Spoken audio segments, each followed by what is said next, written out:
All right, we kind of like that.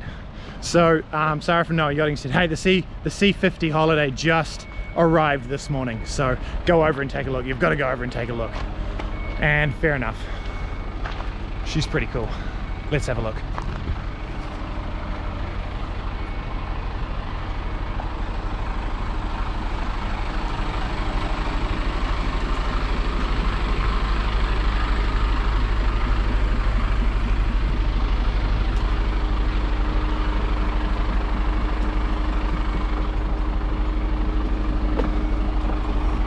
So a lot of the boats, they order from the factory and they don't order it with a bow thruster because the factory will charge so much for the bow thruster that it's not efficient. So a lot of charter companies or agencies will say, right, we'll order the boat without a bow thruster, just as is, and then we'll install it when it arrives. And they save themselves 5, 6, 7,000 euros.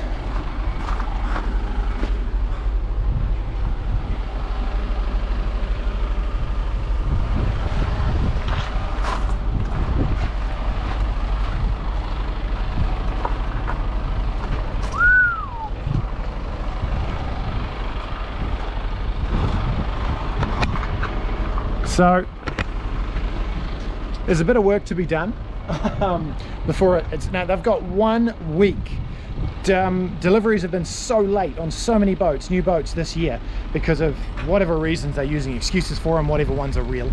But deliveries have been so late. Like as I said, the Bavaria 46, the brand new one, they're trying to get that ready for today. Still putting the bimini and everything on. This one has got a booking next Saturday.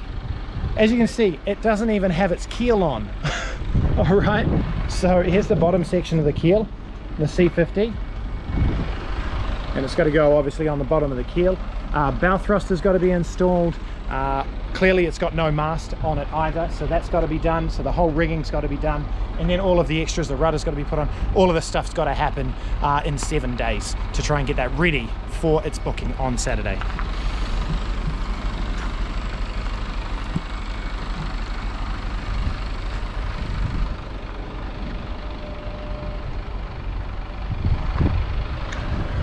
She's really wide. Holy crap, that's wide.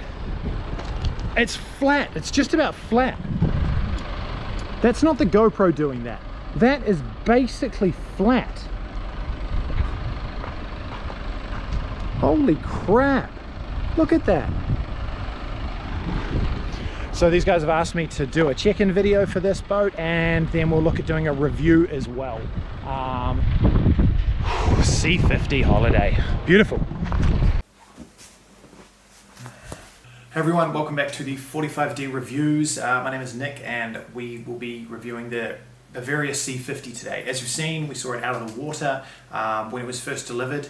It was then got the keel put on the mast, everything got sorted and put in the water. So then I actually got to sail it the second week that it went out. So it was effectively brand new. So for starters, the C50, this is the 2022 model. The hull length is 14.99 meters or 50 feet, 5 meter beam. Now the design for this boat is 3 to 5 cabins, so you can either have, and the website's quite good to be able to scroll through this. You can see here, you can switch your cabins out or see what the design is. I do like this interaction on the website, not really something about the boat, but you can have this master cabin in the bow, skipper's cabin in the storage in the bow, or you can also rearrange the bathrooms versus bunks in the aft, off the aft cabins. So now on the website they boast that the C50 is the new wow in its class. So let's go through this review and see if it is or not.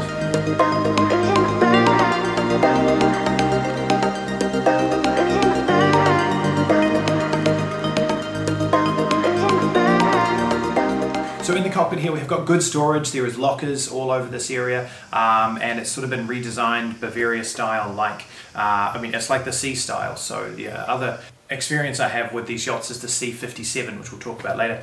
But effectively it feels like that C series with this boxed in cockpit layout. The companionway has this accessible hatch that you can pop these pins so you can get down and clean in there, which is good, and it's a 2-piece companionway slide.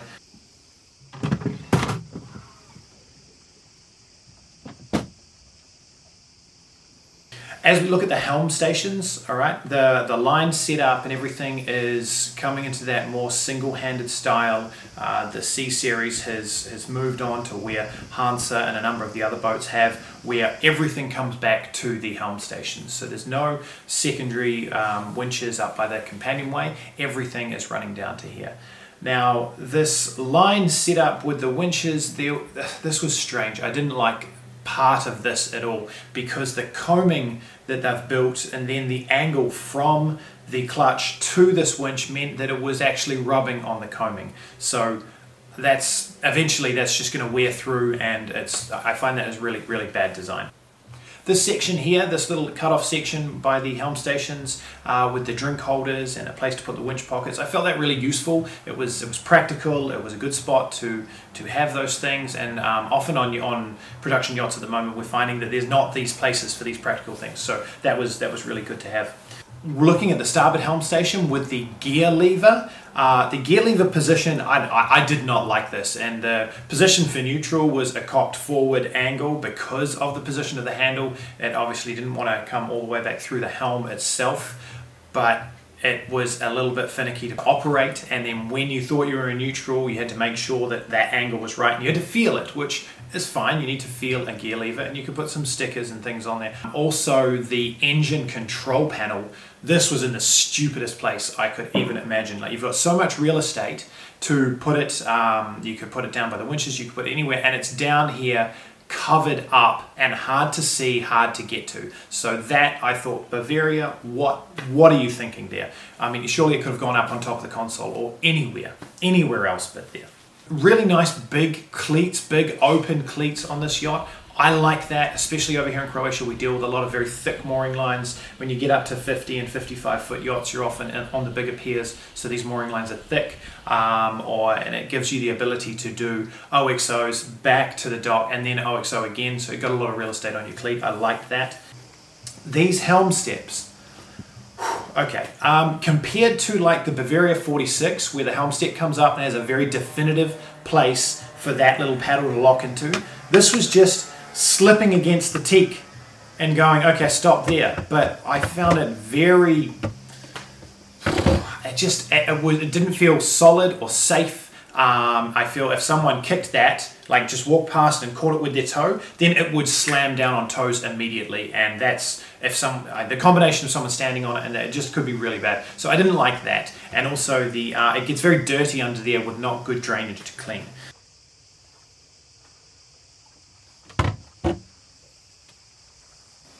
We've then got this hatch that leads down to the garage or the dinghy garage. That's good access there. We'll talk about the dinghy garage in a minute. This barbecue at the back, look, a great feature for yachts, of course. They've got it opening like laterally across the boat so that you could access it from both sides. I like that. And yet this just looks like a massive waste of space. There's this small barbecue in this very large area. I feel like there's probably this much real estate that could have been utilized in this big step at the back. It's good for sitting on and all this, but again, it felt rushed in the design, or maybe this is an option you can choose to have a bigger barbecue. I'm not sure. And this hatch next to it, the other thing that happened is the strut. They have a single gas strut on this, and this broke, and I broke it. So it's not like, hey, the guest mistreated or anything like that. I was skipping around the boat. It was me when I went to lift it up, and the hatch wasn't coming up. Sorry, the cover wasn't coming up properly or fast, and so I gave it a little bit of force. I didn't yank it, and it snapped that piece. So it could have been a defective piece, or it's under spec for how heavy that hatch top is. So I didn't like that either, because I had to pay for it.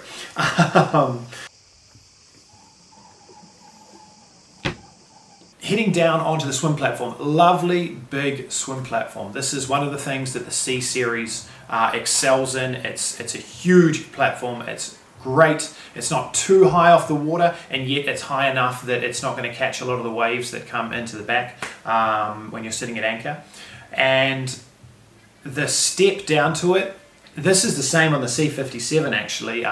It's got this roller that's supposed to pop it up to come up, but the first time I lifted this I was very careful and I saw that it just compressed and it was about to just keep compressing, because the other thing I noted about Swim Platform, which is great, is they've got an engine on both sides, because this is very heavy, so you've got cables and engines on both sides to keep it nice and strong. But that step seemed like just a bit of an under-engineered thing. The dinghy garage. Okay, the dinghy garage. This is such a great idea for yachts of this size, to be able to have a fully inflated dinghy in the back with some system that you can get it in and out easily. I was excited about that too, except this dinghy garage seems to have gone right on the in-between. You cannot fit, the dinghy we had for this, you could not fit in there unless you deflated it 80%. So that to me renders itself a little bit useless. Then on top of that, it's actually sloped up towards the back, so it's not very good for box storage or putting stuff into the space either. So I was a little bit annoyed at this. All I threw in there was a hose and a paddleboard paddle or something like this. It felt like a waste to me.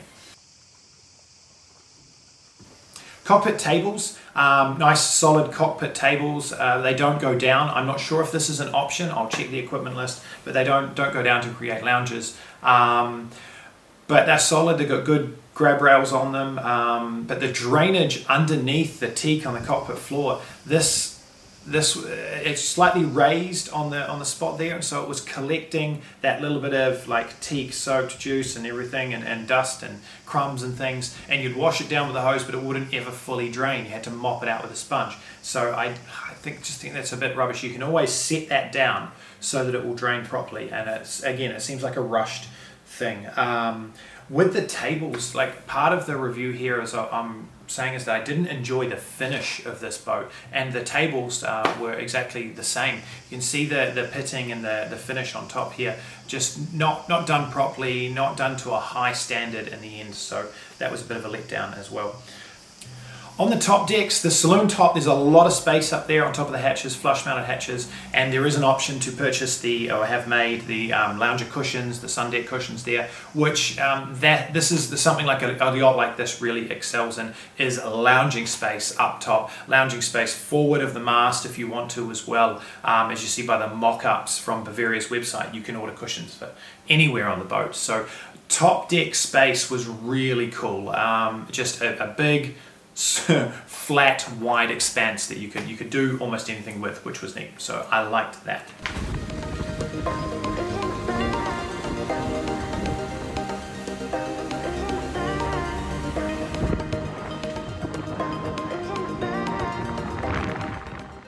Now, here was one of my biggest peeves of this yacht for the entire week.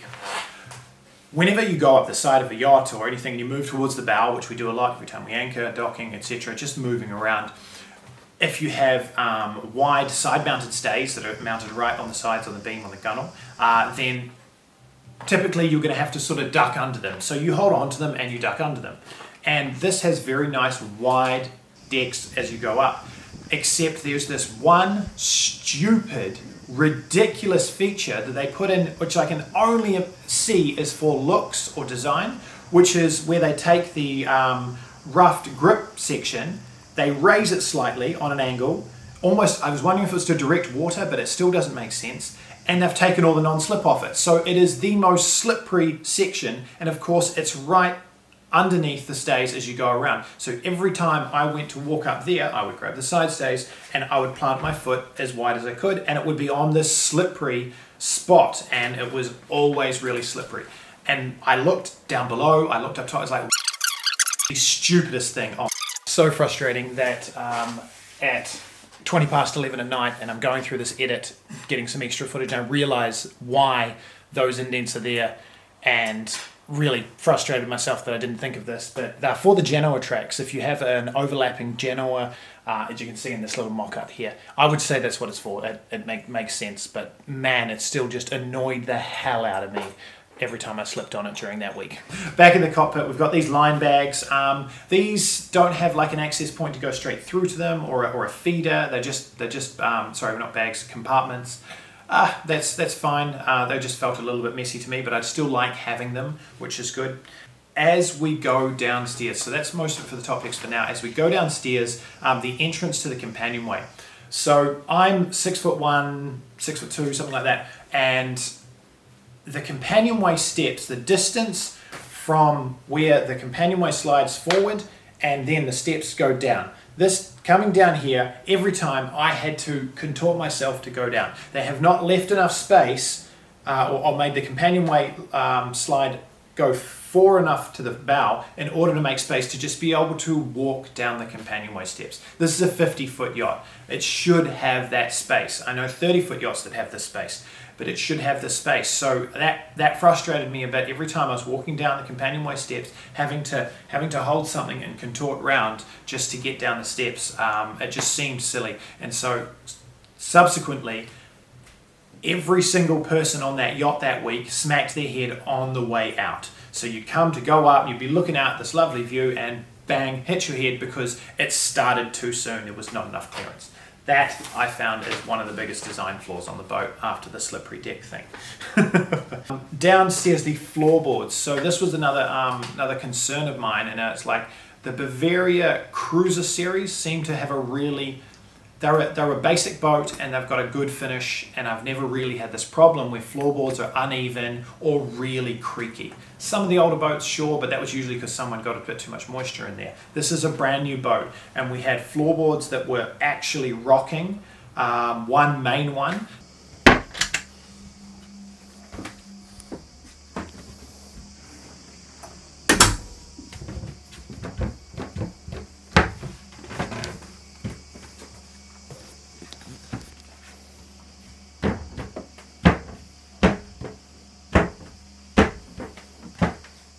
Now the charter company told me that they've complained about this and it's on order, it'll be sent, but it wasn't there, and who delivered the boat like that? That frustrates me. And then walking through the galley and different parts of the boat, it was generally quite a squeaky boat.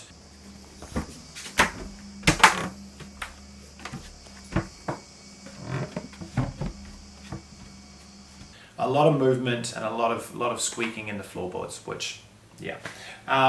The galley is a galley. It's fine, and you can see all those pictures. You can see from the renders or the mock-ups on the Bavaria website here that it boasts to be a very bright, very open, luxurious boat. And in some ways it is, but it is not this bright.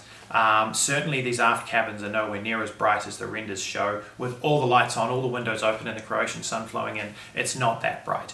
Whereas I find on some other models of boats, when they do these mock-ups, even though I think they're ridiculous mock-ups, that is a lot of light coming in. Like in the Hansa or the Elan Impressions, they get a lot of light in and it feels like a bright boat. This one did not.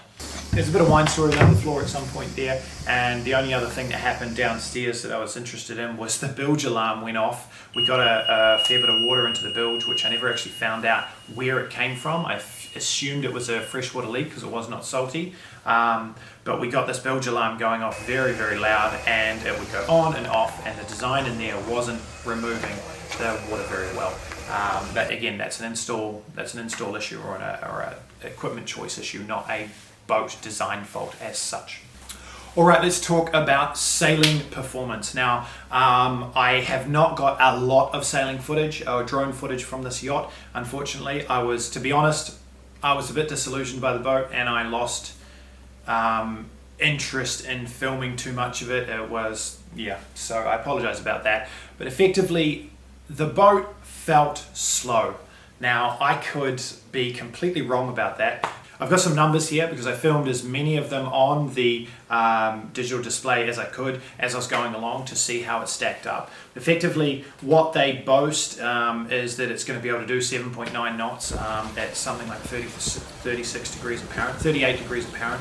Well, I didn't get that. Now, they may get that number from performance sails, empty boat, perfect conditions, and no bimini, no spray hood, no windage whatsoever. Maybe.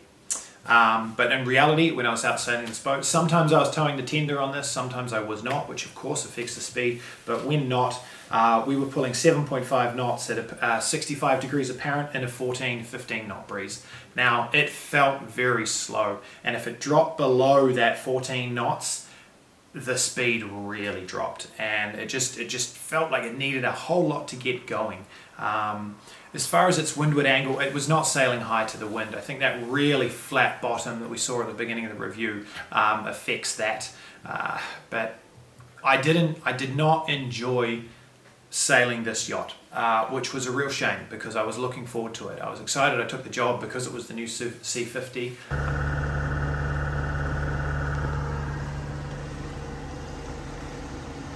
I've been loving Bavaria in the last little while, and I think, as I said, and I'll put this review out soon, the C57 that we sailed out of Artsy Split Belux, this was an amazing boat to sail. It was so different to this one, and yet that's quite a few years older relative to this 2022 model. So sailing performance, I'm not convinced that it's a good boat. I wouldn't go out and charter this boat again personally for a sailing performance boat, for that all-round thing. It was comfortable to be on. There was a lot of room downstairs, and the cockpit layout is nice. It's got space, got that massive swim platform. As I say, plenty of space up on deck. And the operation of the sails, it was just normal furling sails, everything. It was easy. It was an easy boat to sail.